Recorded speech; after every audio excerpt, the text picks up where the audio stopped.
Good morning, everybody, and I can't say how happy I am to be here with all of you, the media, the community, my fellow elected officials, to actually shake a hand or two safely, blessed by the Department of Public Health, and for everybody to be in this august place. This is my favorite room in Los Angeles. I was asked by KCRW a few years ago, what's your favorite space in LA, and it's this one. A place that for many years was the tallest vista, man-made vista in Los Angeles. A place where the founders of the new Los Angeles, back in the early 20th century, put some of the ideals that they had on the walls here, like this one up here that says, "The city came into being to preserve life, but it exists for the good life." And if safety is our first and security is our first call, it's really the second half of that I've lived by. And here in this room, named after our greatest mayor ever, Tom Bradley, a room that I was here in my third week on the job, christening with its new name, to be able to come here above the space where our first native inhabitants lived in the village of Yangna after the most traumatic year we've had is indeed a happy day. This room that's named for Tom Bradley, a man who did so much to raise up Los Angeles, to raise a family, who laid the foundation for our rail system, who brought the Olympic Games to Los Angeles in 1984, who led the expansion of our airport. And so when we thought about signing this city budget, it's not the mayor's budget, it's not the council's budget, it's the city's budget now. There was no place that we could be with the power of this room. And today, I hope that we're channeling Mayor Bradley's legacy forward, because this is not only the biggest budget I've ever had the honor of signing as mayor, it's the most progressive. This is a true justice budget, not a final statement, but an opening of a new pathway. Embedded in every line of this budget is a step towards racial equity, towards economic opportunity, with a total commitment of $1 billion going towards justice and opportunity and the long, hard work of correcting systemic inequities in our past. But this isn't simply a justice budget. This is also a recovery budget. In a city that I'm so proud of, where now the lowest COVID rates in the country reflect the generosity and the discipline and the grit of LA. This recovery from this COVID-19 pandemic, whether it was delivering vaccines to all Angelenos that's embedded in there, allowing our businesses to reopen and hire up great places like Ride On in South LA. If you need your bike fixed or need a bike, go there. Just get a t-shirt. Anyway, there's your plug for the day. Or supporting our tourism and hospitality industries to bring Angelenos to the world and the world to Los Angeles. This is also a back-to-basics budget, something I've tried to do every single year with this council, which is a back-to-basics council, because we care about city services and we realize and recognize city services is our first job. We've restored them not only to where they were before the pandemic, but we've even increased that from arts and culture to vital investments in our infrastructure, capital projects in our parks, thanks to our budget chair, clean streets, safe neighborhoods, co-authorship of public safety. I'll dig into some of those details, but I want to give my thanks first to this city council. I've never worked as closely as mayor with any council as I have with this one. And I want to thank Council President Martinez. Special thanks to our budget chair and dear friend, Councilmember Krikorian, and council members Blumenfield, Rodriguez, Price, and De Leon. And when you look at the order today, I've taken the budget committee first, just because that's protocol. But every single one of these members, even those that aren't on the budget and finance committee, have their fingerprints on this. They have their fingerprints from motions made during the year, from negotiations made during the budget, and conversations that we had, because what you don't see is the conversations we do between our offices ahead of time to say, what do you want to get done? And thank you all for helping to make this a spending plan that reflects our values as a city. I know it's a cliche for those of us who have worked City Hall a long time to say budgets are a reflection of our values, but for the average person out there, they haven't heard that before, and it's true. Where you spend your money is where you put your heart. And we want to make sure that public dollars are distributed fairly, that moves us towards becoming a more resilient, a more just, and a stronger city. So let me start with the justice piece. There's no question that the pandemic laid bare the systemic inequities here in the city and across this world. Communities of color bore the brunt of this crisis. So just as we made sure that our work in the pandemic responded to those inequities, we're being intentional in driving a recovery that recognizes those inequities too. That means expanding LA Al Fresco and providing grants to restaurants in low-income neighborhoods to offset the costs of setting up permanent parklets for outdoor dining. It means training and paying 1,000 low-income high school students to home tutor their younger siblings, reconnecting their brothers and sisters with school and reconnecting them with their own progress as well. It means lifting up our young people and families, thanks to Councilmember Rodriguez, with a new youth development department, a new community investment for families department, and a standalone housing department that will redouble its efforts on affordable housing and homelessness. By growing our gang reduction and youth development initiatives, we look at the trend around the country and we're not flat-footed.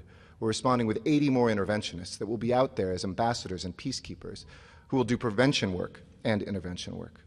And we'll build on our past expansion of our summer youth jobs with $5 million to kick off a year-end Angelino Corps, something the governor then has mirrored. And we probably will get even more money than that to see young people, 400 students to start with, a chance to earn a paycheck, giving back to their cities in racial justice or climate change, dealing with the climate emergency, connecting families to services, and so much more. But this budget is also making a bold investment in tackling the biggest challenge we face, that of our unhoused Angelinos. And we're addressing poverty as the root of homelessness, as well as so many of our other inequities.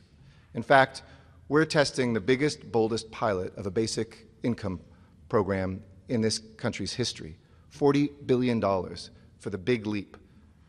Through Big Leap, thanks to the leadership of this council, and especially Councilmember Price, Harris Dawson has put his money on the line, and others, we're going to see 2,000 households across LA at least. It might be double that by the time we're done.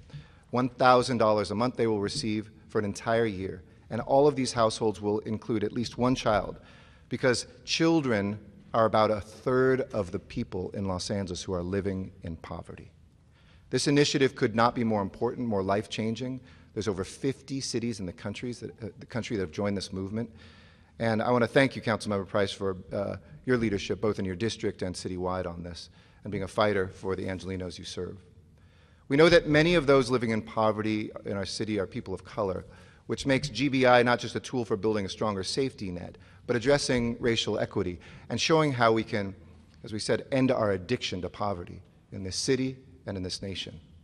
The same goes for our historic homelessness spending plan, with nearly $1 billion to deliver housing and services and support to our homeless neighbors. It's the most we've ever allocated towards homelessness. It's more than double what we allocated just last year. So we're continuing that progress, things that are seeds that are planted today that will flower in the years ahead. We see that every single day. I want to thank Urban Alchemy. I know Councilmember Farrell has worked so closely with them for the work that you've done to go out there and to save lives. There's $360 million in HHH bonds, HHH, which is delivering 1,000 more units 2 years earlier for $15,000 less per unit than promised. We're going to have 5,600 units this year in HHH bonds. And we're going to increase funding on our care teams with services, cleaning up our city, our streets, our sidewalks, to keep our neighborhoods healthy while connecting homeless Angelinos to services. And this budget is also a roadmap. It brings back what we love best about LA. As much as it's an investment in services and infrastructure, it's an effort to translate our values into action.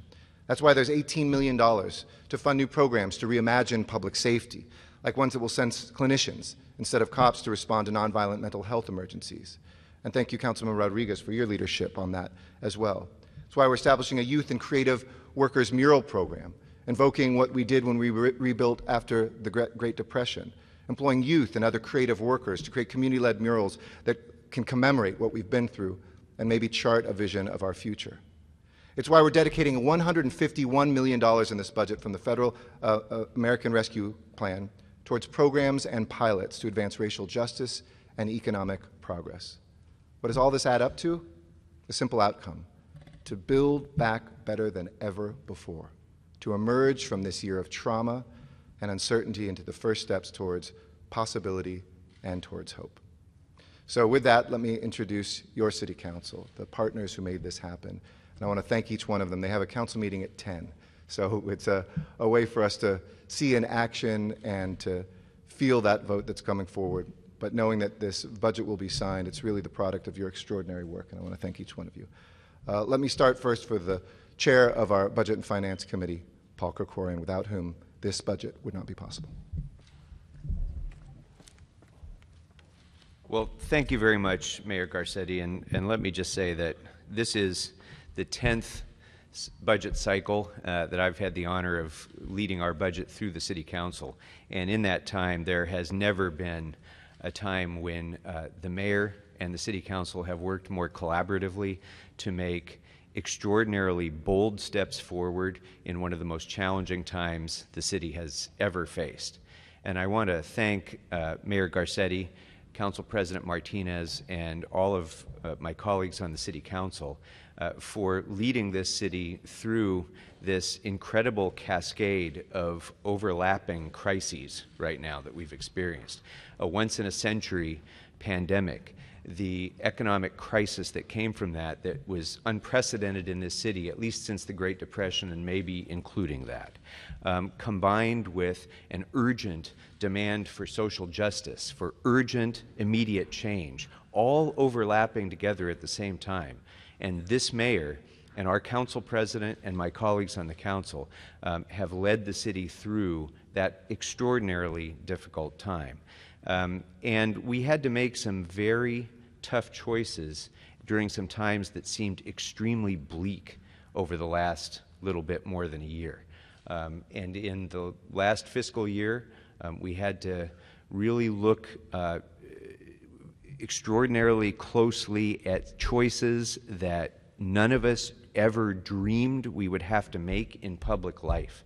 Mass potential layoffs and furloughs of the men and women who make the city work, including even the layoff of police officers, which was something that I don't think any of us ever imagined we would have to confront. That was the situation that we were facing when it was most bleak.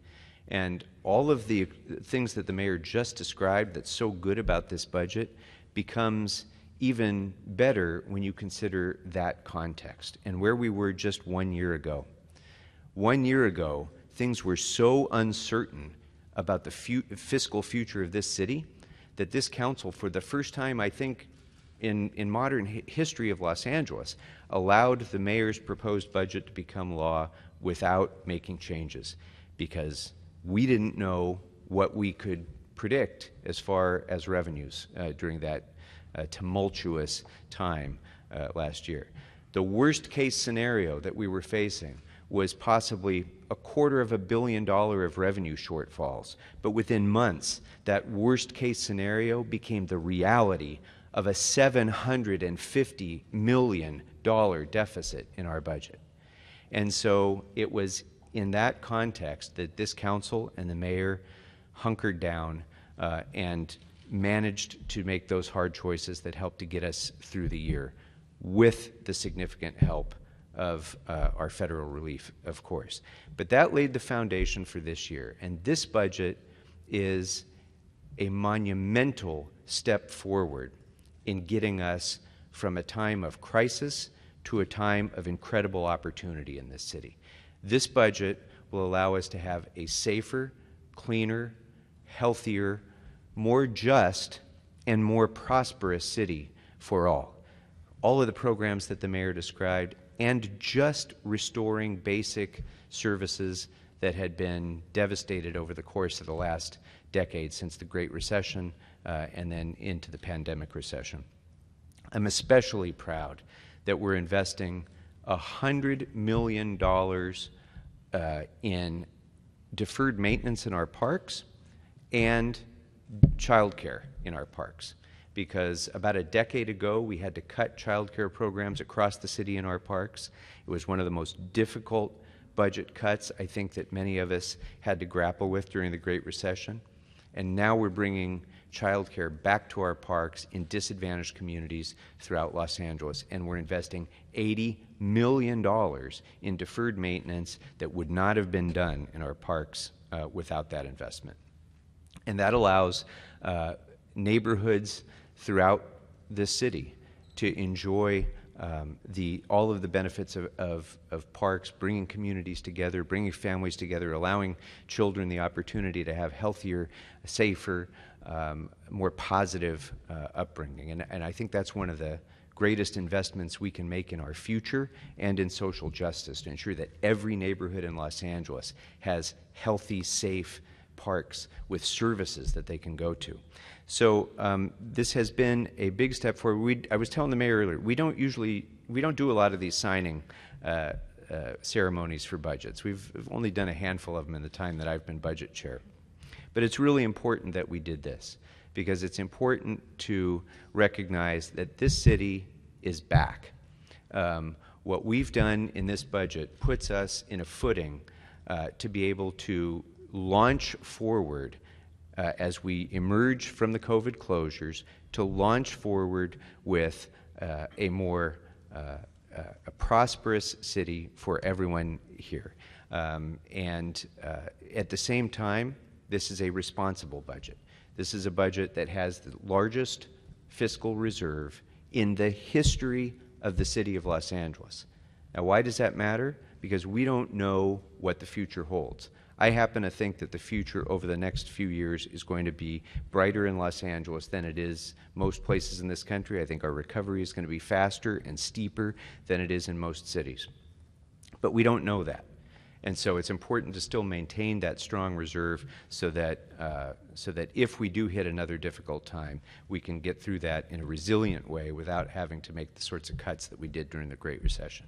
So I just, again, want to repeat my thanks to the mayor, my thanks to the council president, and especially my thanks to the members of the Budget and Finance Committee, Mr. Price, Ms. Rodriguez, Mr. Blumenfield, Mr. De Leon, former budget member, Mr. Kretz, who spent about 8 or 9 of those years that I was on the Budget Committee doing the hard work, and to all of the members of the council, because as the mayor said, this is a process in which everyone grabs an oar, everyone has an imprint on this budget, and not just everyone on the council and the mayor, but everyone in this community through the collaborative process that we engage in over the course of months and months to develop this budget. So I couldn't be prouder, I couldn't be more grateful to the mayor, and I couldn't be more optimistic about the future of the city of Los Angeles that this budget represents. So, Mayor, thank you very much.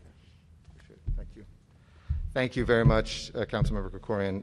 I'm no math whiz, but I think at 9:48 and 6 more speakers, that's 12 minutes. So 2 minutes each if you want to make it on time. I'm here for as long as you want, so I don't want to get in trouble with the council president, but it's up to you guys. So I'm going to start with our budget committee members, starting with council member Monica Rodriguez. As I mentioned, we wouldn't have those mental health vans, the youth department, were it not for her exceptional leadership. So thank you so much. Come on forward. Thank you so much, Mayor, and luckily for my colleagues, just to remind you, I'm wearing the shoes that make me speak faster. Mayor, I want to thank you for this budget. You know, in Los Angeles, we have a global economy that competes with cities around the world and countries around the world. But that prosperity has not been something that historically has met every Angelino. And we saw that amplified through this pandemic. For families that were living housing and food insecure. This budget seeks to reverse those historic and devastating trends. And what I'm most proud of is the members of the community that have aligned with us to work in tandem and in partnership with us to close those gaps. Because if not for their advocacy and their support, we wouldn't be in this moment today. I find it apropos that we are here at the Bradley Tower to have this conversation. Because Mayor Bradley was a man who understood the need to bring Angelinos together because we had a shared common cause, and that was to uplift one another and every community, regardless of what zip code you lived in. And it's with this budget that we will finally help lead that dramatic shift for young people across this city. I am most proud of the creation of a youth development department because it doesn't reflect a one-time investment of relief dollars. What it reflects is a sustained systemic change that will make sure that we create the concierge service for our young people in the city to provide them an opportunity to achieve their fullest and greatest potential. So, Mayor, I want to thank you for your incredible partnership and leadership with this, and all of my colleagues on the Budget Committee. As the newbie on the Budget Committee, Mr. Krikorian, I want to thank you for your leadership and the, we were looking at uncertain recovery. And we have to remind ourselves of the obligation and responsibility that we have to be good fiscal stewards of these precious resources that many members of our community don't have the luxury of doing without. And it's for that reason that this budget reflects such unprecedented investments in areas that we've never seen before. But what I hope we meet that moment with is the continued advancement of systemic change that will enable us to sustain these programs long term so that we can continue to uplift families across Los Angeles. I thank you so much, Mr. Mayor, for your friendship and your leadership, and I look forward to this being just the start of a change in trajectory for the city of Los Angeles going forward. Thank you. Thank you. Well said. Thank you so much, Councilmember Rodriguez. Next, I'd like to ask Councilmember Curran Price to come forward, our economic justice champion.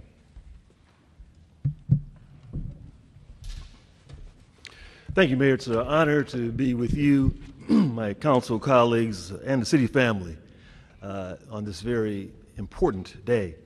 You know, coming off of a year that's been filled with some of the greatest trials in human history, certainly the pandemic that has just impacted the whole world is something that we are still recovering from, and the resurgence of a modern civil rights movement triggered by the death of George Floyd, and with his sacrifice reopened the eyes of the world to the systemic racism that really infects us globally. We are not who we were today. We're going to be someone different tomorrow, but we have a chance to really make a change. I want to thank the mayor for presenting the council with his justice budget that made huge strides and invested hundreds of millions of dollars back into some of the hardest hit communities of our city. And I, along with my budget committee colleagues, added another $165 million for things like utility assistance, child care, and of course guaranteed basic income, which is going to be the largest program in the nation. But it made a statement that we were serious about our down payment. The type of reinvestment into disadvantaged communities that we've made in this budget is historic. It's historic in the city of Los Angeles. Never before have we seen such a shift occur. It only reaffirms how committed we are on this council to achieving equity and social justice for all Angelenos. I've remained steadfast in my determination to seek bolder, more transformative approaches to address the most critical demands of my district, and that includes the need to reimagine public safety, determining how we can better and more effectively protect our neighbors, and solidify a more inclusive and a more equitable Los Angeles. Today represents a tremendous opportunity to elevate the communities like the one I represent, who have suffered much of the brunt of this uncertainty, giving folks a feeling of hope, not just a sense of survival. I also want to take a moment to recognize the important roles that community organizations played in our deliberations. Black Lives Matter, the Community Coalition, Brotherhood Crusade, Inner City Struggle, SEIU 2015, amongst others, and helping to shape this budgetary outcome in a very dramatic way. Their advocacy in uplifting voices, it was commendable, and I applaud you for never giving up the fight. And so I'm proud to stand here today with our mayor, with the council president, who's not with us, and my council colleagues, as we move forward in our allegiance to the people of the city of Los Angeles, our allegiance to them, as we determine and work together to make sure that we can achieve progress together. So thank you, Mayor. Thank you very much, Councilmember Price. Next, the newest member of the Budget Committee in the City Council, but veteran of budgets, big budgets, Councilmember from the 14th District, whose district we're in, Kevin DeLeon.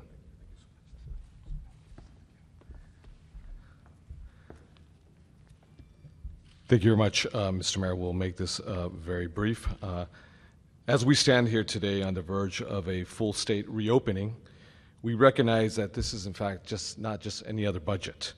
When I came to council last year in October, the prospects of actually delivering a balanced budget without serious draconian cuts were actually quite bleak.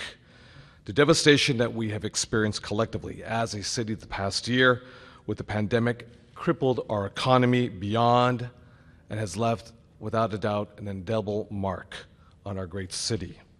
Every Angelino, regardless of which zip code, whether you're from the Palisades or Pacoima, whether you're from Boyle Heights or Brentwood, was impacted by this global pandemic.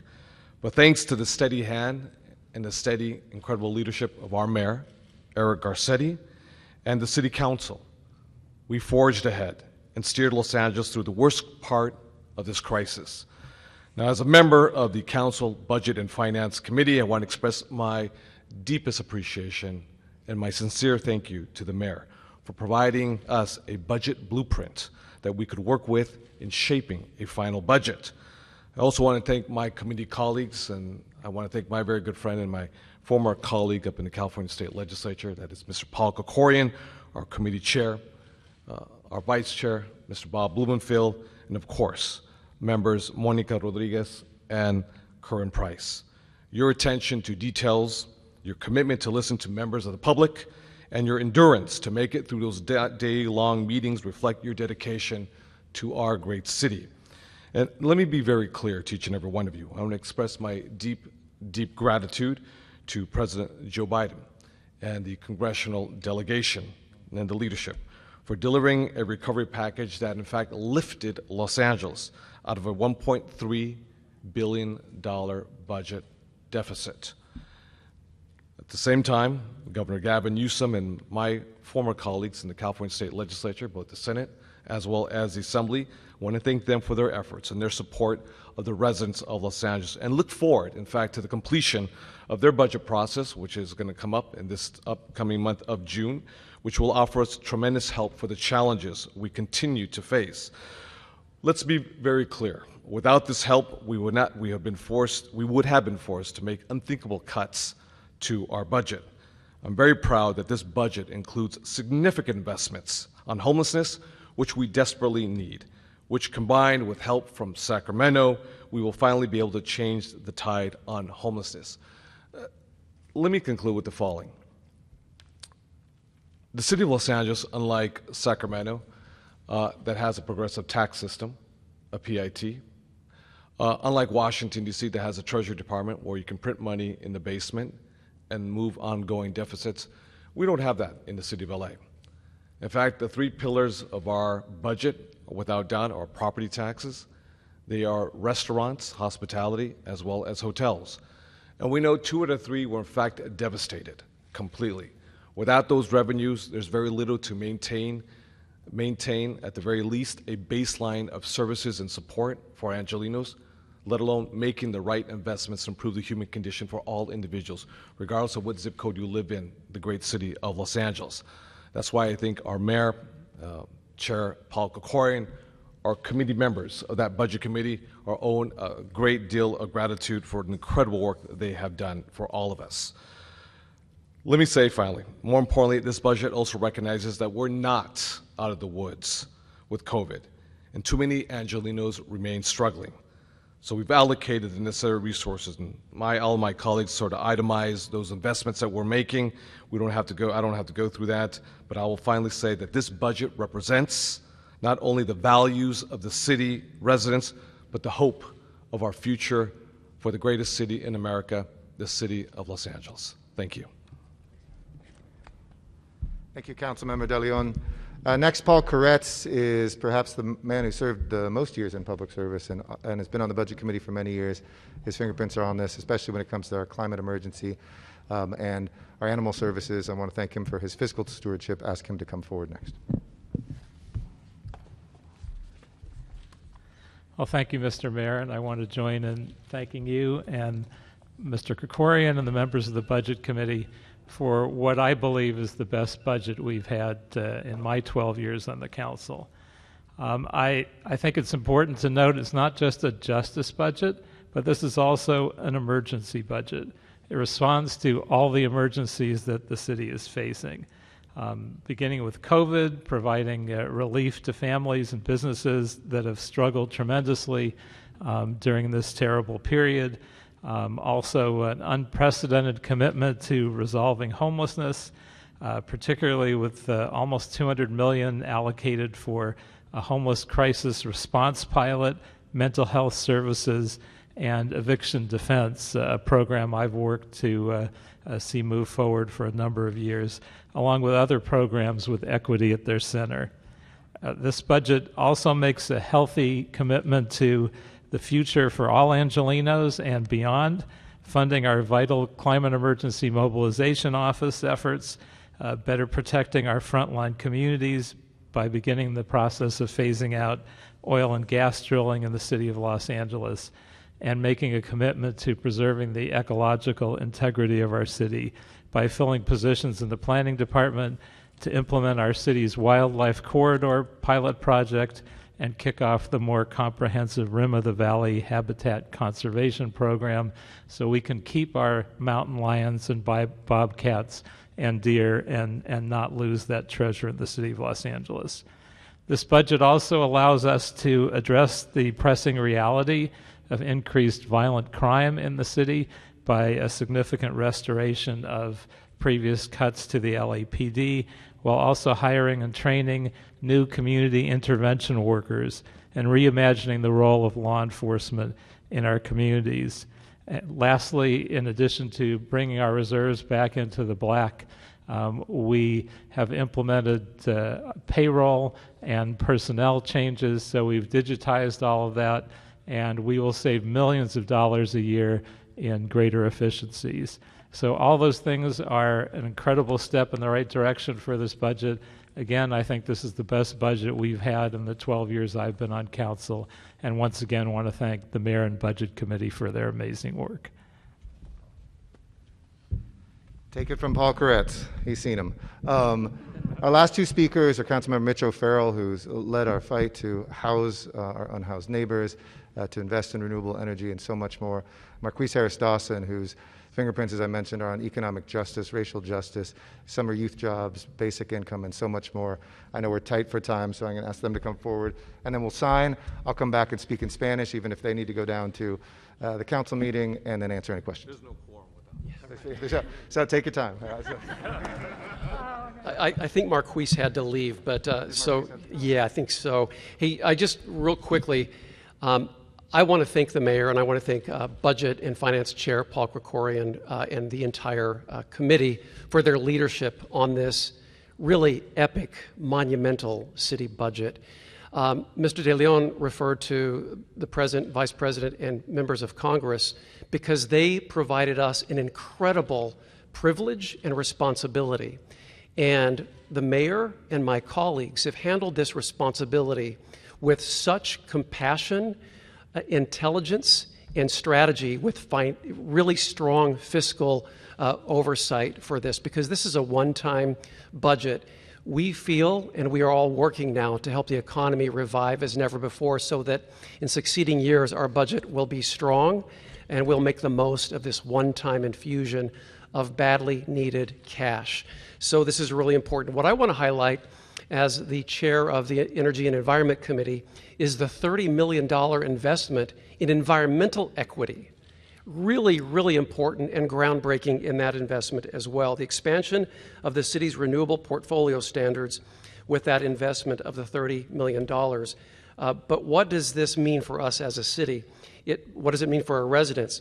It means that the city must invest even more in historically impacted communities, especially ones adjacent to freeways and where environmental damage has and is currently taking place. And check this out. On a recent Sunday in May this year, the city, for a large part of the day, used upwards of 80% renewables for its entire energy output, with most of that power being over 90% greenhouse gas emission free. In a very real way, this day showed us how far we have come, and as an example of how much further we need to go for 364 days of the year. Indeed, for over 8 hours on May 23rd of this year, the city's power generation was at its peak, 98% greenhouse gas emission free, with 85% of our renewable portfolio standards active. This means that for that window, the city was mean, clean, and definitely green. Together we've done this, and together we will do more. Who's going to benefit the most? The communities that have historically been impacted and marginalized through really discriminatory zoning and freeway construction practices.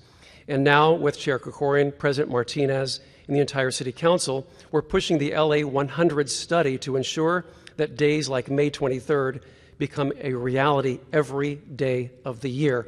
So on top of all the wonderful things that you've heard today with this one-time budget, this really is a setting the table budget for the future of Los Angeles. And I'm just glad, proud, honored to be playing a role in terms of our renewable energy portfolio.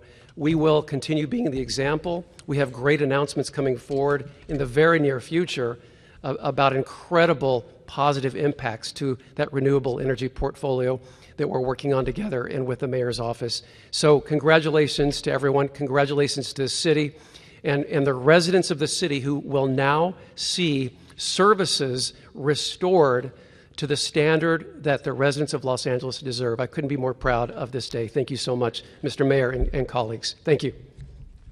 I will be back for Spanish and questions. Let's sign this budget.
All right. I also want to thank my team.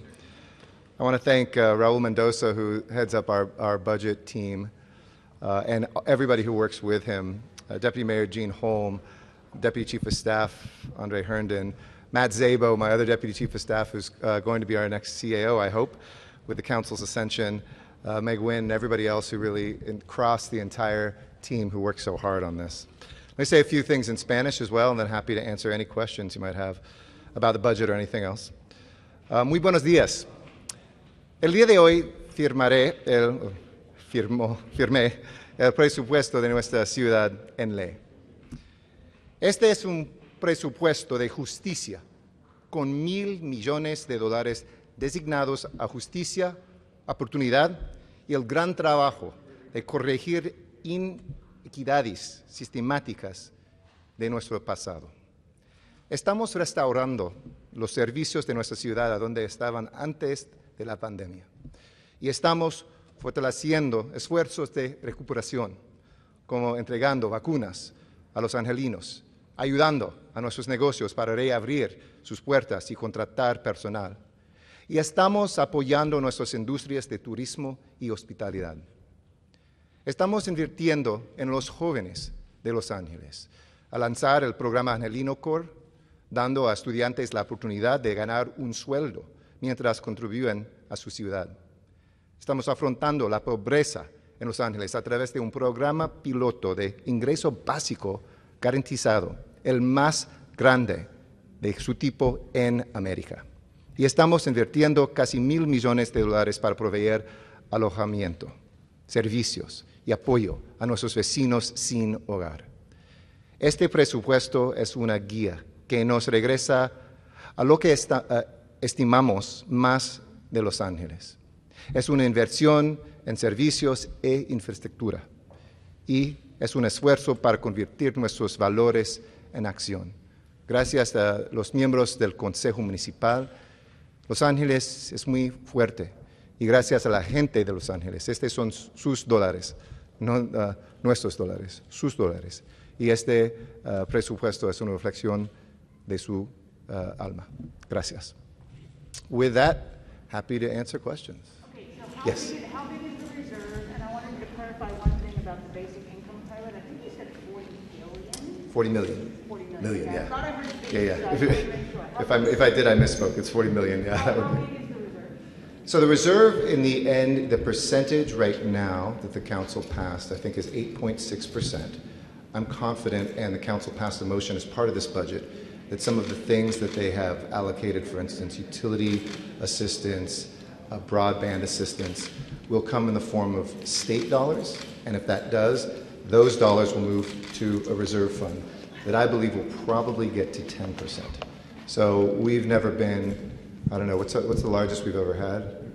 It's less than what we have You can now. come forward. It's but what's at 8.6, I think, is what you passed, right? So when I started, we had never reached 5% in recent memory. The financial policies of the city called for a 5% reserve, and that it had never been met. So we've continued to increase the reserve throughout the course of the last decade. This is the largest as a percentage of the general fund that the city has ever had. I think that, in percentage as well, I think the previous percentage was a little bit over 8.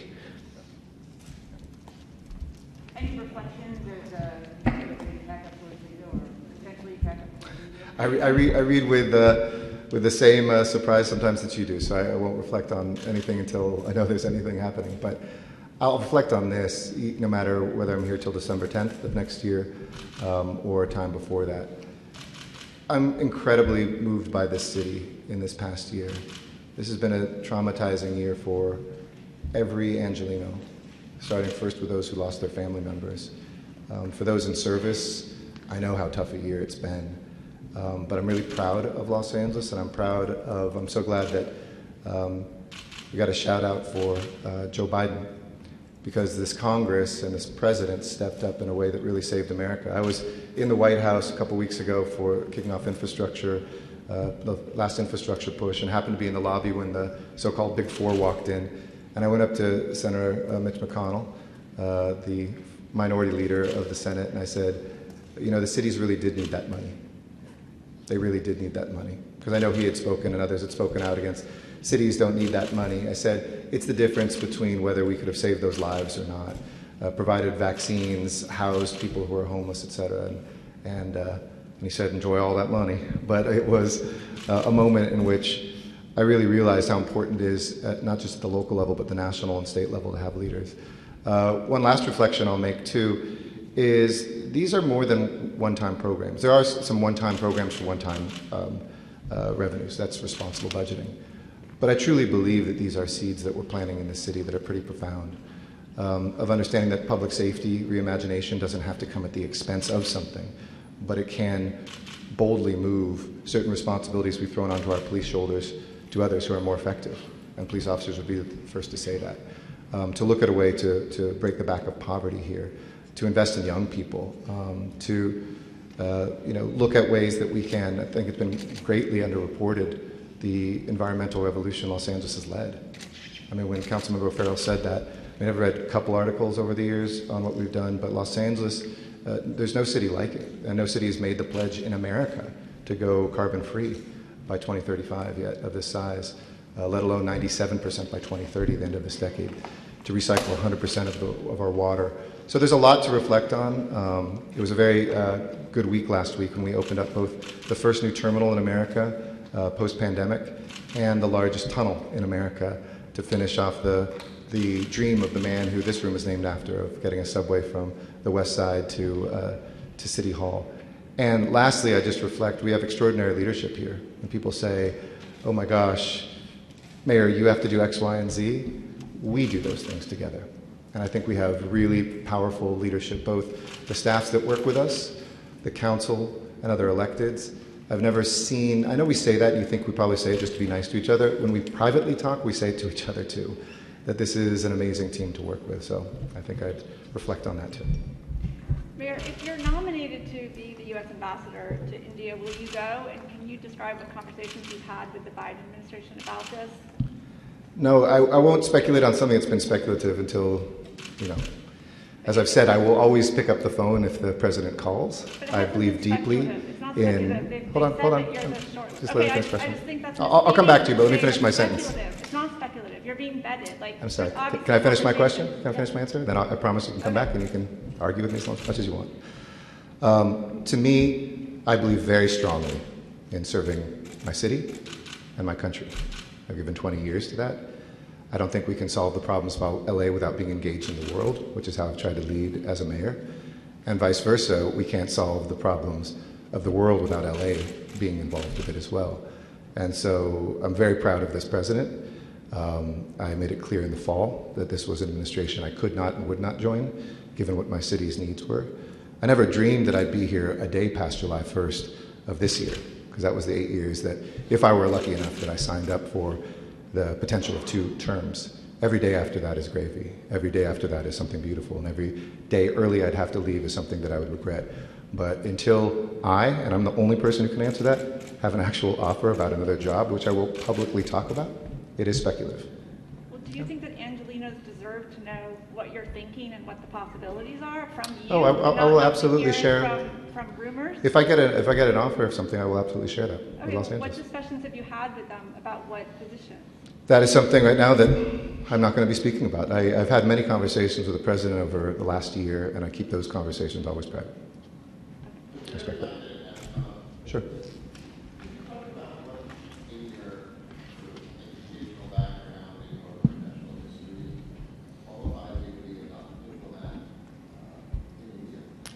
Until there's an offer, I've read I'm going to be secretary of this, and I've read I'm going to be ambassador to there, to multiple countries. I think that's premature, but I'd be happy to at that time. That's not my decision to make. I'll say this, and I think I could say the same thing about any council member. The skills you learn as an elected official are daily diplomacy. It is about resolving conflict. It's about bringing cultures together. It's about making sure that you build coalitions. It's about trying to get people who are sometimes at odds with each other to move forward together. I mean, I have a deep background before I came here, and while I've been here every single day, and you cannot be mayor of Los Angeles, you cannot be council member of Los Angeles without being active in the world. This is a council member who hosted Prime Minister of Armenia here with thousands of people on the steps. We're engaged all the time with those drivers of our economy and trade and tourism and commerce here.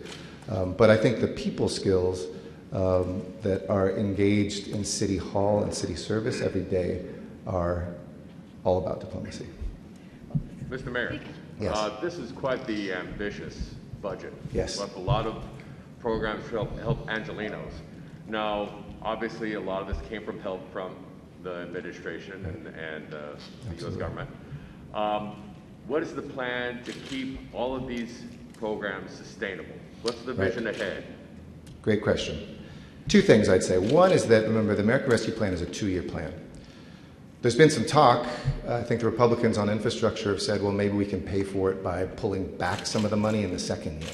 That's something we have to keep our eyes out for, because if Mr. Krikorian, as budget chair, certainly gets the news. I have Mayor get the news that there's an infrastructure deal and it's coming at the expense of what we're expecting next year. We have a whole new budget we have to make for the coming year.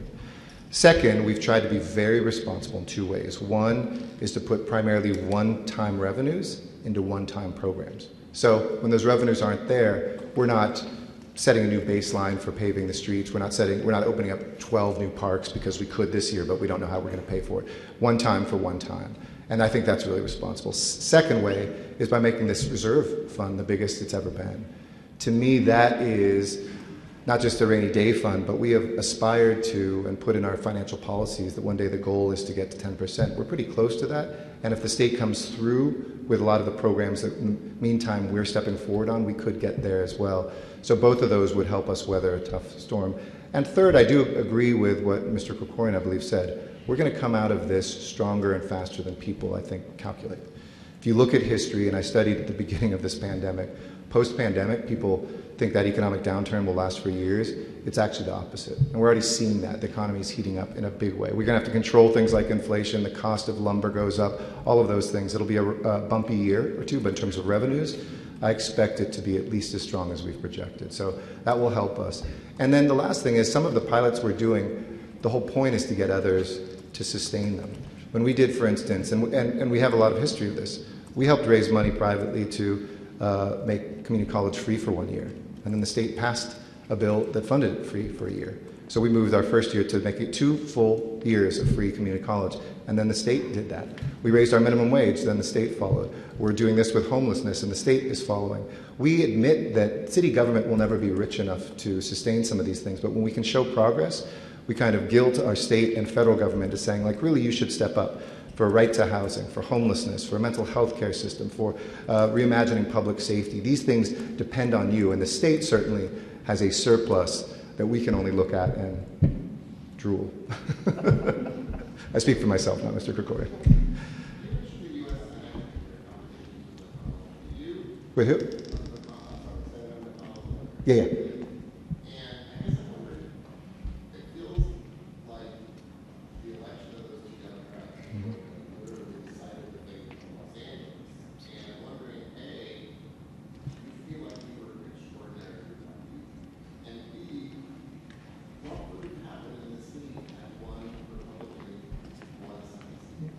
I don't know, Dave. I mean, it might have been that somebody would have made a deal and we would have still gotten some city money. There were a lot of Republicans ready to vote for that, so I don't know.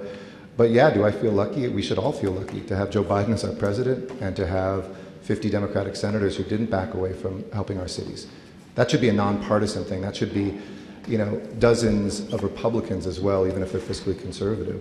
Cities, the case was clear. We could show them the revenues that were lost. They know that it was our firefighters, police officers on the front line responding to the pandemic. But yeah, if it hadn't happened, we do what we do every single day. We balance the budget in tough years and in better years. I don't know.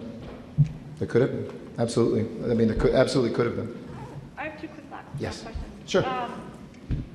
What is the status of UFLEX's position on the therapeutic transportation pilot program? They said to me last week that they oppose it as it is. Yesterday, I was told that they now support it. Do you I have no idea, and it doesn't matter to me. We're moving forward with it. Well, they are on the MOA. They have to sign off on it. It's not like you can't. To me, obviously, I've not heard that they oppose. To me, their private opinions are less relevant than us moving forward. This is absolutely critical, and my understanding months ago is that by putting them in the regional fire stations, in trailers and not in firehouses, there's no opposition. That was months ago, I believe. Okay. But you'd have to ask them specifically. They won't take my call, so I don't know how to get in touch with them at this point. Have you had conversations with them about this? No, I've not. Okay. I believe my team had to, if there's legally, with MOU, had to, or the CAO's office has, but I have not, no. Okay. And do you support having the Olympics in Japan go forward, or do you think that there should be a year to wait? If it's done safely, I think there's going to be no crowds there at all. And so for the athletes, I'm kind of torn on it. Athletes who have trained their entire lives, this is their window. I mean, I talked to athletes who missed 1980 because of our boycott. They could have been a gold medalist. They worked for 20 years to get there. I think there's an argument to have audience-free, for television, safe cocoon for the athletes, as we've done with sports, by the way, here in the United States this past year. I think there's an argument for that. But obviously the risk to regular, everyday folks, I wouldn't take that. So what's So if it could be done the first way, if it could be done that way, which is, I believe, what the IOC is trying to do, then yeah. I mean, the risk is not to the athletes, in my understanding, it's to the population, which is not vaccinated and will be volunteering. Well, you can look closer. I think the details, and I haven't studied it extremely closely, is that literally the athletes will go in a bubble from where they stay to the sports and back. So I think the exposure to the general population will be very, very low. And they're going to be so tested, I think it would be extremely safe. What we know from COVID. Other questions? It's like ping pong, LA Times ping pong, we'll call it. KNX, get in here. Don't be the ball. Yeah, go ahead. I received an email this morning from the Federator of Presidents saying that Englander is now officially I heard that on KNX on the way in. What do you think of that? I mean, you now have a former council member with whom you worked for years in prison. How should the public feel now that that's an official thing? I hope the public feels like I do, that justice has been served. If you break the law, doesn't matter who you are or what your title is, be prepared to pay the price. Speaking of possible corruption, Back to you. Now back to you. you promised in November 19 to appoint a public inspector at the DWP. Yep, we're getting close. We're looking at folks right now. I just got briefed by the general manager. He has, I think, a list of some good people, and he's going to present to me, I think, shortly who he recommends. I mean, it's his decision. I'm not a micromanager of our general managers. That's a hire he can make, but he'll certainly run it by me. Why is it taken? It's a tough hiring environment right now, and it's a very specialized job. It's wound up taking, you don't put anybody in there. You want somebody who has some experience, who, a inspector general is a kind of one job set of skills. Running a utility is another one, and it's pretty rare to get somebody who would be an expert enough on both. So he's been looking. Dave? Broadcast en español, brevemente. All right. Again, that is so far ahead and speculative, and that's not going to ever be my choice. So talk to me some other time. Thanks, everybody. Appreciate it. Good to see you all.